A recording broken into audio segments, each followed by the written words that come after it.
question. Our next speaker is William Quinn. He is also located in Boston, like myself.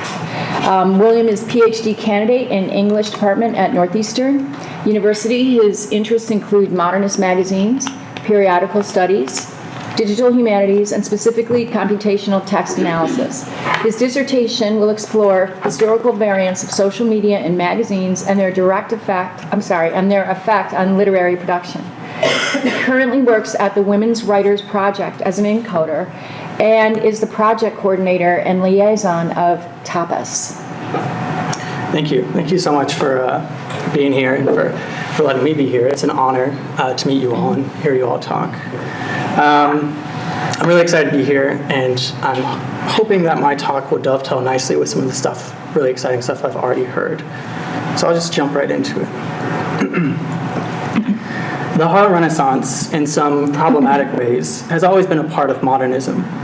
Susan S. Friedman reminds us, Picasso's primitivism, Fitzgerald's jazz, Eliot's ape-like Sweeney, Sherwood Anderson's stark laughter, Faulkner's racially divided South, all these exist on the terrain of canonical modernist studies, but not the primary producers of jazz, not the black artists turning to an imaginary or real Africa, not the blues singers and the folk leaving the rural South for the urban North in the Great Migration, not the soldiers returning from a brutal war to demand more freedoms. More recent conversations, started by Adam Kimball and Suzanne Churchill, have brought these two literary movements within the same critical frame. But these efforts prove difficult as definitions of modernism and the Harlem Renaissance, for that matter, remain elusive and indeterminate.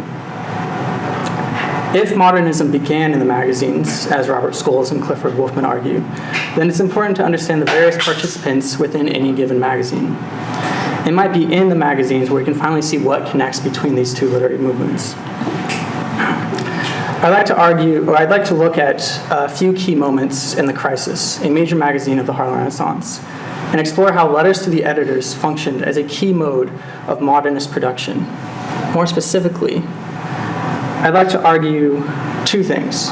Magazine readers were active participants in the creation of cultural works in literature, and this active role of readers provides a link for understanding the Harlem Renaissance as modernist. After looking at The Crisis as a case study, I like to zoom outward with the digital analysis and tentatively claim that readers had significant influence in the production of modernism.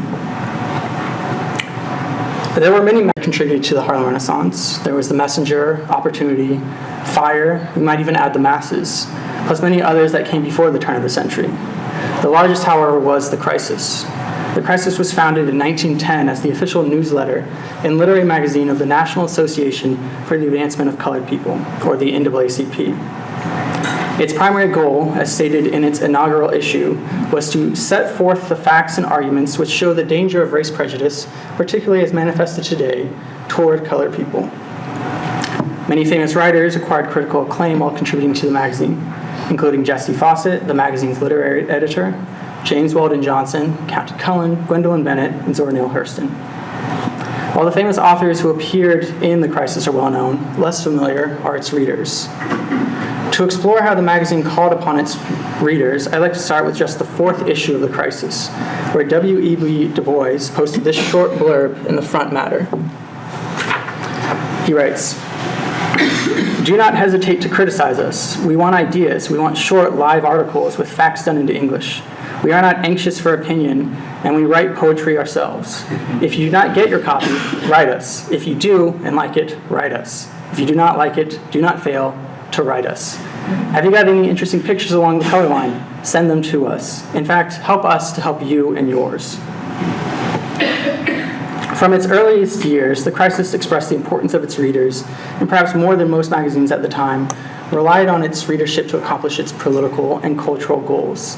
And I really like Shauna's description of the magazine as a device for communication at this time.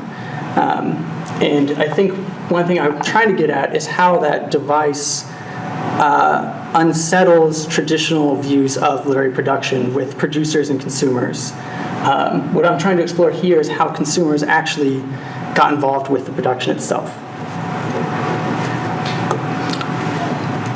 There are two moments in particular I'd like to highlight that show the importance of the magazine reader.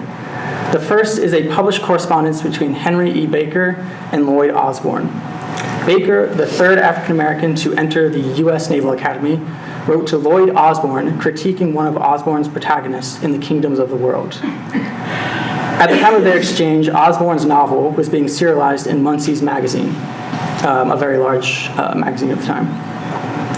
Dagencourt, a fictional black cadet enlisted at West Point within the novel, suffers constant racism with seemingly endless patience. And I think there might be some connections with Poindexter here.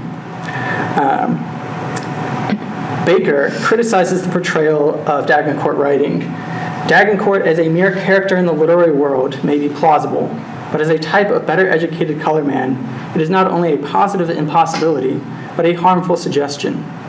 The restraints placed around the educated colored man of older days, which tended to stifle his manhood and minimize his self-respect, certainly is not typically true of him today, and he would no longer demean himself as to accept voluntarily the humiliating conditions upon which Dagencourt was allowed to remain. Baker's charge against Osborne's portrayal anticipates by nearly a decade the values of race pride central to the New Negro movement and Harlem Renaissance. Additionally, Baker's objection lays out the social stakes of black representation in print culture. He writes, by no means the least of the obstacles to the progress of self-respecting colored men is that authors of note persist consciously or unconsciously in holding these men up to public contempt and ridicule. Baker's effort to intervene in Osborne's story, especially as it was still being written, suggests an understanding of the power of social capital in swaying public thought. His letter also reinforces the framework of mutual cooperation between reader and producer. Osborne's response, published in the same page, is defensive and attempts to reassure Baker of his good intentions, but seems ultimately dismissive. I'm not sure if Osborne adjusted his novel after this correspondence. I'd love to find this manuscript in an archive and see if there were any key revisions. Nevertheless, this correspondence illustrates the access some readers had to authors. Furthermore, it appears in the issue immediately after the magazine's call for reader engagement. Baker and Osborne's letters also help to contextualize the second moment I'd like to draw attention to. What's next? That's a little ahead.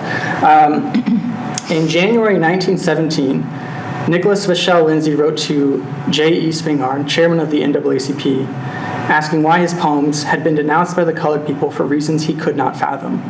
And this correspondence was published here. Lindsay was specifically referring to his poems Congo and the Booker T. Washington trilogy. The editorial stance of these poems had originally applauded Lindsay's work, but later condemned them. Lindsay and Spingarn assigned responsibility for the magazine's editorial pivot to the readers. Lindsay assumes those who have condemned his writing have not taken the trouble to read it, and yet their opinion is able to sway cultural capital and undo his status within the crisis. Spingarn similarly explains the crisis review of Lindsay's poetry through the influence of readers. No colored man doubts your good intentions, but many of them doubt your understanding of their hopes. How can we fail to be grateful for all this beauty? But somehow we feel, and I say we because in this I share the feelings of the colored race, somehow we feel that you do not write about colored humanity as you write about white humanity. Spingarn's response moves from reporting the tastes of the colored race, at least those readers and non-readers who have supposedly dismissed Lindsay's poetry, to sharing them and adopting them as his own. This moment is significant because it credits the readers with determining literary taste. More than that, though, Spingarn's letters marks a significant change of heart by the editors. Lindsay had been praised in earlier issues of the magazine, but opinions of him eventually soured. Perhaps readers like Baker provided feedback that led to this reevaluation of the poet. Tracking Lindsay's rise and fall in the crisis, then, demystifies the ways of the cultural market, the acquisition and loss of cultural capital within the magazine, and highlights how the magazine often functioned as broker between readers and authors. So I'd like to go back in time from when this was printed, sort of lay out the whole story. At the time of writing his letter to Spingarn, Lindsay's acclaim had been growing. He was a popular traveling poet and was part of the Midwestern New Poetry Group. At the inaugural Banquet of Poetry, another large American literary magazine, he had impressed W.B. Yeats with his recitation of Congo. His fame, however, was short-lived, and by the 1920s, he drew little attention. After his death in 1931, Harriet Monroe, the editor of poetry, recalled Lindsay as a modern knight-errant, a Don Quixote of our so-called unbelieving, unromantic age. Edgar Lee Masters, another minor poet at the time, similarly saw Lindsay as a rising star. Lindsay's critical reputation quickly declined into obscurity as well, with only brief reprisals. Before his letter to Spingarn, however, Lindsay found some success in The Crisis. His story, The Golden-Faced People, a story of Chinese conquest of America, was a featured piece in the November 1914 issue. In the following issue, Congo was given a promotional blurb. Du Bois had even given Lindsay's poem tentative praise in the opinion section of the May 1915 issue. Du Bois wrote, "Color readers may be repelled at first at Lindsay's great poem, but it is, in its spirit, a splendid tribute with all its imperfections of spiritual insight." Du Bois's brief commentation functions as an introduction to another letter from Lindsay, in which he explains his poetical process. And this has the effect, I believe, of validating Lindsay's work despite its flaws and use of primitivism. The piece following Du Bois's introduction of Lindsay reinforces the magazine's validation of his poetry even further by juxtaposing it with a rejection of another work. Du Bois's praise of Lindsay is followed by a collection of negative reviews of the racist movie The Birth of a Nation. These reviews specifically condemn D.W. Griffiths' representation of blackness, saying, "The producer seems to have followed the principle of gathering the most vicious and grotesque individuals he could find among the colored people, and showing them as representatives of the truths of the entire race." These negative reviews are not surprising. They do, however, underscore Du Bois's earlier praise of Lindsay's works. The juxtaposition of the two sets of reviews lends even more affirmation to Lindsay's poetry. Du Bois's praise of Lindsay's poem has the effect of affixing even more validation because of its contrast to the negative reviews of Birth. The Crisis, however, reversed their initial praise of Lindsay's poems. In the August 1916 issue, the literary review section of the magazine, The Looking Glass, heavily criticizes Lindsay's two poems in terms similar to its condemnation of Birth. It states, "Mr. Vachel Lindsay knows two things and two things only about Negroes, the beautiful rhythm of their music and the ugly side of their drunkards and outcasts." Similar to Du Bois's earlier piece, this review also admits that Lindsay's poetry displays defects as well as his genius. It too includes excerpts from the poems and Lindsay's own explanation of his process. But the review ends with a damning reflection that Lindsay's work is well-meant, but some of it nonsense, and that he knows little of the Negro, and that little is dangerous. What is striking about this critique is how it echoes Du Bois's condemnation of The Birth of a Nation and Du Bois's literary resistance to primitivism. The magazine's reversal highlights the tentative taste of the magazine's reversal highlights the tentative state of taste in magazines. Magazines can quickly withdraw their cultural investment when an author, even one on the rise, fails the schemes of their literary evaluations. Although the tangle of influences and pressures that led to Lindsay's literary downfall is obscure, Lindsay and Spingarn place responsibility on the readers. Whether real or imagined, there was an accepted belief between the two that readers guided the magazine's content. So again, if modernism began in the magazines, then what was chosen to go into those magazines and how those pieces were chosen would be an integral component of modernism. The letters of Baker, Osborne, Spingarn, and Lindsay are just a few examples that start to show the shape of reader engagement. There are many more letters from readers in nearly every issue of the magazine. As a big magazine, The Crisis was attentive to their readers' interests and chose literary pieces that reflected those interests.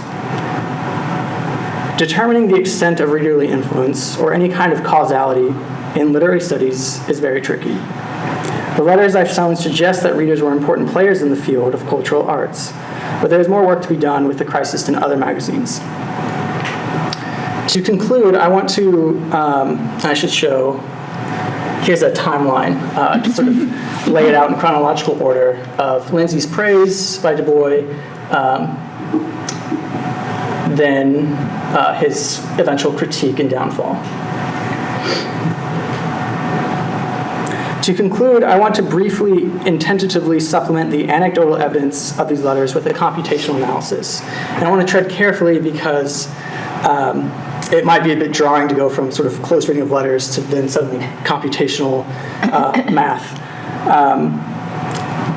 But I wanted to lay the groundwork with the letters and then sort of extrapolate outwards to understand if we're looking at big magazines, then how do single letters or even a few letters together matter in such a sort of large populated field.